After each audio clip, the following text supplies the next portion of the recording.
Comment faire une DISA? Salut les amis, j'espère que vous allez bien.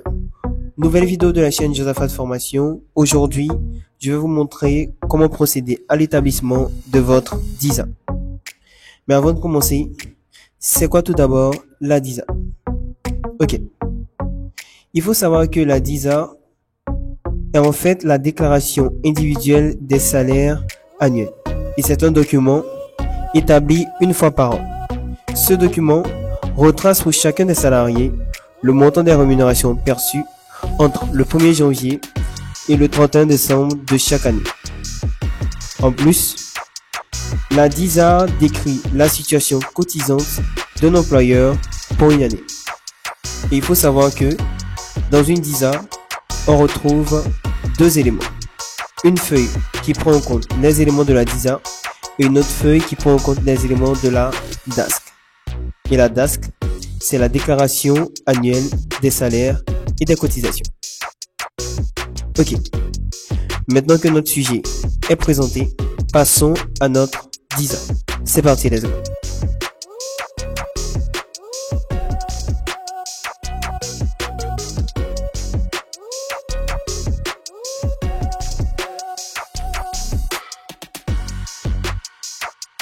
Ok, c'est parti. Donc vous allez avoir une feuille Excel comme ça, où vous allez venir renseigner les différentes informations de votre DISA. Si vous n'avez pas cette feuille Excel, je vais vous mettre le fichier dans la description de sorte que vous puissiez procéder à l'établissement de votre DISA à la fin de cette vidéo. Ok. Donc ici, comme vous pouvez le voir, c'est marqué juste à gauche exercice. Là, vous allez renseigner l'exercice où vous voulez faire votre DISA. Donc l'exercice, l'année en question de laquelle vous voulez établir la DISA. L'année qui me concerne, c'est l'année 2023. Vu que nous sommes en 2024, donc nous devons procéder à la DISA de l'année 2023. À votre niveau, si c'était l'année 2022, vous allez mentionner 2022. Si c'était une année antérieure, vous allez mentionner l'année en question. Ici, comme vous pouvez voir, juste à gauche, c'est marqué CNPS. Donc là, vous allez renseigner le numéro CNPS de l'entreprise. À mon niveau, j'ai renseigné un numéro CNPS au hasard. Donc ce sera 36, 78, 90. Je ne sais pas si ça correspond à une entreprise, mais à mon niveau, c'est juste un exemple. Et ici, je vais mentionner le nom de l'entreprise. Parce que comme vous pouvez le voir ici, c'est marqué raison sociale. Et la raison sociale correspond au nom de l'entreprise. Donc je vais mettre le nom de ma chaîne YouTube. Ce sera Josaphat -8 formation. Quand c'est bon, vous allez venir juste ici. Et comme vous pouvez le voir, nous avons des éléments, numéro d'ordre. Donc ici, nous avons les différents numéros en fonction de vos salariés. Ici, on a le nom, le prénom, numéro CNPS, année de naissance, date d'embauche, date de départ, type salarié, salaire brut, durée d'activité, montant PF/AT, montant retraite, régime et observation.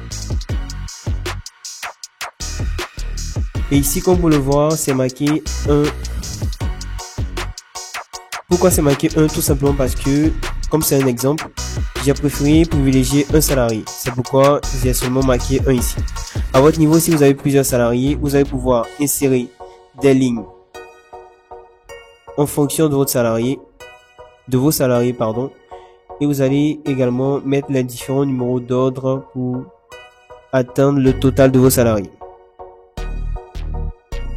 Ici, à mon niveau, je vais rester sur mon seul salarié, donc je vais supprimer les lignes qui ne me concernent pas. Donc, je vais rester sur une seule ligne. Et je vais commencer à renseigner les informations de mon salarié. Donc ici, ce sera le nom du salarié. Je vais mettre Josaphat. Au niveau du prénom, ce sera le prénom du salarié, donc ce sera formation. Donc pareil, vous allez renseigner le nom, le prénom de vos salariés. Ici, ce sera le numéro CNPS. Donc, je vais mettre un numéro au hasard également. Donc, ce sera 2022. 78, 90. Donc, je vais mettre des chiffres comme ça. Et quand c'est bon, vous allez passer à l'année de naissance. Donc ici, vous allez renseigner l'année de naissance de votre salarié. À mon niveau, je vais mettre une année au hasard, dans l'année 1998. Et juste à droite, on a la date d'embauche. Donc la date à laquelle le salarié est rentré au niveau de l'entreprise. Donc ici, la date d'embauche, ce sera... je vais mettre le premier.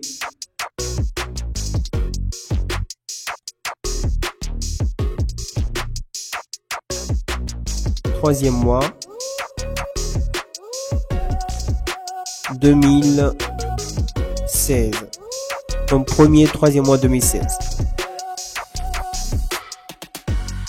Et là, au niveau de la date de départ, ici mon salarié n'est pas sorti de l'entreprise, donc je ne vais rien enseigner ici au niveau de la date de départ. À votre niveau, si durant l'exercice 2023, vous avez votre salarié qui est sorti de l'entreprise, je dis n'importe quoi, au mois de juin, vous allez mentionner ici la date à laquelle il est sorti de l'entreprise. Et là, on aura le type salarié. Donc ici, type salarié renvoie plus précisément au type de salaire. Donc si vous payez votre salarié de façon mensuelle, vous allez mentionner M. Si c'est de façon horaire, ce sera H. Et si c'est de façon journalière, vous allez mentionner J. À mon niveau, mon salarié est payé de façon mensuelle, donc je vais rester sur M ici. Et là, au niveau du salaire brut, vous allez mentionner le salaire brut annuel de votre salarié. Donc, durant l'exercice 2023, tous les différents salaires bruts, vous allez les additionner et ce sera le montant annuel que vous allez mentionner ici. Pour mon salarié, le salaire brut annuel est de 1 200 000. Donc, je vais mettre 1 200 000. Je vais passer à l'élément suivant. Ici, l'élément suivant est la durée d'activité. Donc la durée d'activité correspond à la durée d'activité durant l'exercice 2023. Donc ici, la durée d'activité est de 12 mois. Donc mon salarié a fait 12 mois durant lesquels il a travaillé. À votre niveau, si votre salarié a fait 9 mois de travail, vous allez mentionner 9 ici. Et ici, pour le montant PF/AT, d'abord, c'est quoi PF/AT? Le PF correspond à la prestation familiale au niveau de la CNPS et le AT correspond à l'accident de travail. Donc le montant que nous allons insérer ici sera le brut qui nous sert à calculer la cotisation au niveau de la prestation familiale et de l'accident de travail. Donc ici, ce brut là, pour pouvoir l'obtenir, vous allez faire plus 75 000 qui est le plafond au niveau de la CNPS en 2023 multiplié par la durée d'activité de votre salarié. Et quand c'est bon, vous allez faire entrer. Donc ici, vu que j'ai fait, plutôt le salarié a fait 12 mois, ça m'a donné ici 900 000 au niveau de montant PF/AT. Et là, au niveau de montant retraite, le montant retraite sera le même montant que celui qui est mentionné ici, donc le salaire brut. Donc je vais faire entrer.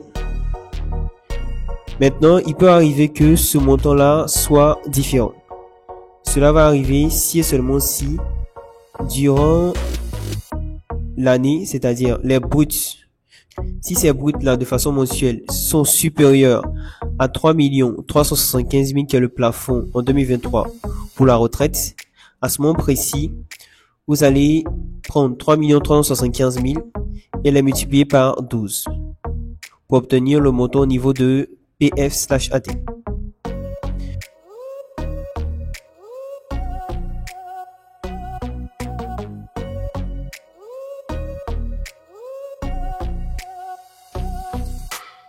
Donc, si vous êtes dans l'exercice 2022 ou dans un exercice antérieur à l'année 2023, à ce moment précis, le montant au niveau de PF ici, /AT, puisque le plafond en 2022 et dans les années antérieures de la CNPS était de 70 000, et le SMIC était lui à 60 000 à ce moment-là, vous allez avoir ici, si par exemple, au niveau du brut mensuel, vous avez 65 000 au niveau du brut mensuel. À ce moment précis, le montant que vous allez utiliser pour le positionner ici sera 65 000 multiplié par 12. Et c'est ce montant que vous allez obtenir, que vous allez positionner ici. Et dans le cas où vous avez 78 000 par exemple, donc un montant supérieur au plafond au niveau de la PF/AT en 2022, à ce moment précis, vous allez utiliser plutôt 70 000 qui est le plafond, multiplié par 12 et ce sera ce montant que vous allez positionner juste ici. Et dans l'optique où vous avez durant l'année eu des variations de salaire brut, donc vous aviez un salaire brut de 65 000 pour les 5 premiers mois, donc vous allez faire les 65 000 multiplié par les 5 premiers mois plus le deuxième montant. Si le deuxième montant était par exemple 78 000, pour le deuxième montant vous allez prendre 70 000, donc le premier ici ce sera 65 000 multiplié par les 5 premiers mois, ce qui va vous donner ce montant là. Et pour le deuxième, vu que durant la variation on a eu 78 000 comme brut et que le plafond en 2022 dans les années antérieures est de 70 000, nous allons prendre plutôt 70 000. Et nous allons multiplier les 70 000 par le reste. Donc si on fait 12 moins 5, on va rester avec 7. Donc ce sera 7 mois qui vont rester. Donc ce sera ces deux montants là qu'on va additionner et venir les positionner juste ici pour avoir le montant PF/AT. Ok, donc maintenant continuons notre travail. Donc on va revenir ici avec notre exercice qui nous concerne, qui est l'exercice 2023. Et là au niveau de montant retraite, comme je l'ai dit, ce sera 1 200 000. Tout simplement parce que mon brut n'excède pas le plafond au niveau de la retraite. Et ici au niveau de régime, vous allez mentionner tout simplement 1, 2, 3. Donc 123. Pourquoi 123? Parce qu'au niveau de la CNPS, pour chaque élément ici, que ce soit la PF, l'AT ou la retraite, on attribue un numéro. Et la PF correspond à 1, AT correspond à 2 et la retraite correspond à 3. C'est pourquoi on mentionne directement ici 123. Et là pour l'observation, ici vous allez mentionner les congés, s'il y a eu des congés durant l'année.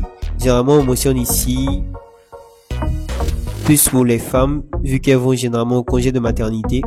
Donc on mentionne le mois pour lequel elles étaient en congé de maternité. Donc on va mentionner le mois ici. Si elles ont fait 3 mois, 4 mois, vous allez mentionner le nombre de mois ici. Donc quand c'est bon à ce niveau, on va passer au deuxième élément qui est la DASC. Ici on va commencer à renseigner l'entête d'abord. Donc ce sera Josaphat, tiré de 8 formations. Comme raison sociale ici. Et ici pour l'adresse postale, je vais inventer une adresse postale. Je ne sais pas si elle existe réellement. Donc ce sera 18 125 Abidjan 18. Et pour l'adresse, vous allez renseigner l'adresse de votre entreprise. Donc je vais mettre ici Cocody Engrais Château. Donc Cocody Engrais Château. Et ici pour le matricule CNPS, ce sera le même numéro que vous avez inséré ici, donc le numéro CNPS de votre entreprise. Ici à mon niveau, j'ai mentionné 36 78 90. Donc je vais réécrire ici 36 78 90. Et quand c'est bon, si Ici, vous avez également les informations concernant le code d'établissement, code d'activité, vous allez les renseigner. Ici, pour l'exercice, je vais mettre l'exercice qui me concerne. C'était l'exercice 2023 que nous avons mentionné dans la DISA. Donc, je vais répéter ici 2023. Je vais faire entrer. Et là, ici pour cette partie-là, complément indispensable à la DISA. Ici, au niveau du régime, nous avons les différentes cotisations auxquelles l'employeur et l'employé sont soumis. Donc pour l'employeur, nous avons l'assurance maternité, prestation familiale, accident de travail et une partie du régime général de retraite. Pour le salarié, lui va seulement payer une partie du régime général de retraite. Maintenant ici, certains me diront pourquoi est-ce qu'on n'a pas le perçu dans la DISA l'assurance maternité. Parce qu'ici c'était mentionné seulement PF/AT. Tout simplement parce que on considère que la prestation familiale tient compte de l'assurance maternité. Donc on l'inclut ici directement dans l'assurance maternité. C'est juste que dans la DASC, on essaie de faire le détail pour que vous puissiez voir les différents éléments qu'on va multiplier pour obtenir nos cotisations ici. Et là, comme vous pouvez le voir, nous avons les différents taux, donc taux de 0,75% pour l'assurance maternité, 5% pour la prestation familiale. Pour l'accident de travail, vous avez la possibilité de modifier le taux en fonction du secteur d'activité dans lequel votre entreprise se trouve. Moi ici, je vais rester sur 5%. Et juste en dessous ici, on a le pourcentage du régime de retraite. Donc il est combiné pour le salarié et pour l'employeur. Donc ils ont combiné les deux pour pouvoir positionner le taux ici. Et là, au niveau de total salaire annuel soumis à cotisation, nous avons les différents bruts que nous avons renseignés ici. Donc pour la PF/AT, c'était 900 000. Donc directement, ça s'est positionné ici 900 000 pour les trois éléments. Pourquoi ça s'est positionné ici? Tout simplement parce que dans ce fichier-là, j'ai inséré une formule qui va chercher les montants qui sont mentionnés dans la DISA directement. À votre niveau, si vous avez votre fichier à portée de main, vous avez la possibilité d'inscrire une formule également, ou si vous préférez renseigner à la main, ça ne dépend que de vous. Et ici, pour le régime général de retraite, c'était 1 200 000, dont je vais revenir dans la DISA. Et comme vous pouvez le voir ici, c'est 1 200 000. Donc, ça veut dire que nos éléments sont bien déportés ici. Et là, on a eu les différentes opérations, ce qui nous a permis d'avoir ici la cotisation annuelle à déclarer. Donc, ce que nous aurions dû payer au cours de l'année. Et ici, juste à gauche, nous avons montant des cotisations déclarées. Je vais essayer d'agrandir l'image. Donc, montant des cotisations déclarées. Et ici, montant des paiements effectués. Donc là, cette colonne-là sera la colonne où vous allez renseigner tous les montants que vous avez déclarés au niveau de la CNPS. Donc, je vais essayer d'aller sur la plateforme de la CNPS et vous montrer l'endroit où vous allez aller chercher vos montants. Donc, je vais mettre une petite pause à cette vidéo et on va aller sur la plateforme de la CNPS.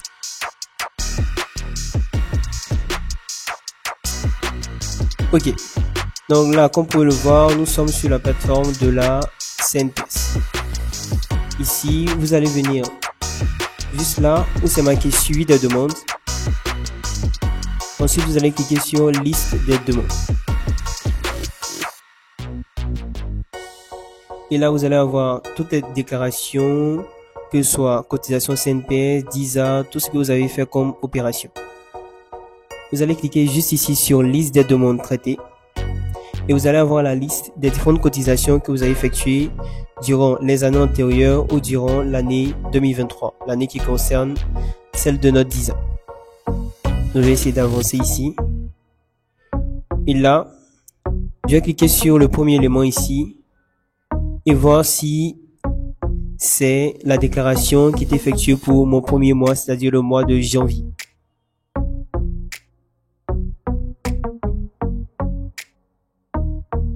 Je vais faire voir le détail. Et ici, comme vous pouvez le voir, c'est la déclaration que j'ai effectuée en janvier, donc 31, premier mois 2023. Et le montant que vous allez devoir prendre pour le positionner juste ici, au niveau de montant des cotisations déclarées en janvier, ce sera le montant qui est mentionné juste en dessous ici. Donc total cotisation à payer. Et le montant est de 127 942 à mon niveau. Donc c'est ce montant là que j'ai inséré ici. Donc c'était 127 982 pardon. Donc 982.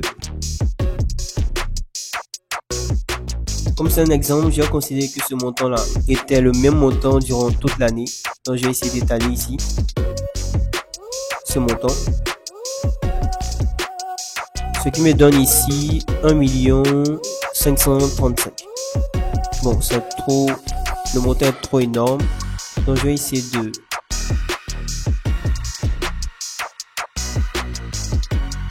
réduire le montant pour qu'on puisse avoir un meilleur exemple. Vu que c'est un exemple, je vais prendre le montant qui est là-bas. Vu que si vous voyez bien, je vais revenir. Ici, on a 4 salariés, alors que dans l'exemple que je suis en train de faire avec vous, j'ai un seul salarié. Donc, je vais plutôt prendre ici 30 000 comme étant montant des cotisations déclarées. Et ici, ce sera le montant des paiements effectués. Donc, le montant que nous avons payé dans le but de régler les différentes cotisations que nous avons déclarées. Donc, si ce montant-là, vous l'avez payé en janvier, vous allez mentionner le montant ici. Si c'était en février, vous allez mentionner le montant juste en dessous. Et si ça savait que ce montant-là était un montant que vous avez payé dans l'année suivante, c'est-à-dire l'année 2024, à ce moment précis, vous allez mettre le montant que vous avez payé en décembre 2023 pour qu'on puisse avoir l'opération qui va s'effectuer normalement. Donc je vais considérer que mon salarié a payé, je dirais, la totalité du montant. Donc plutôt l'employeur a payé la totalité du montant en décembre. Donc je vais mettre le montant ici, c'est de 360 000. Alors que ici, comme pour le voir, on a cotisation annuelle à déclarer qui était de 264 750. Et lorsqu'on fait l'opération pour obtenir le solde, qui est le montant que nous allons devoir régulariser au niveau de la CNPS, ici c'est marqué total 4, donc le total 4 est le montant qu'on a ici, plus le total 5, qui est le montant qu'on a ici. Donc si on fait moins 95 250 plus 0, ça nous donne ici moins 95 250. Et ici, comme vous pouvez le voir, nous sommes en moins ici. Et la CNPS ne prend pas les montants, lorsqu'on fait la déclaration, les montants négatifs. Donc ce qui veut dire qu'à ce niveau-là, nous avons payé plus que ce que nous devions payer à la CNPS. Donc la CNPS nous doit 95 250. Maintenant, lorsque vous serez sur la plateforme de la CNPS, comme je l'ai dit, pour faire la déclaration en ligne, le montant au niveau du solde ne doit pas être un montant négatif. Donc vous allez devoir mettre un 0 tout simplement parce que vous n'avez rien à régulariser au niveau de la CNPS. Maintenant, si vous aviez par exemple, je vais essayer de changer ici le montant. Je vais prendre 20 000.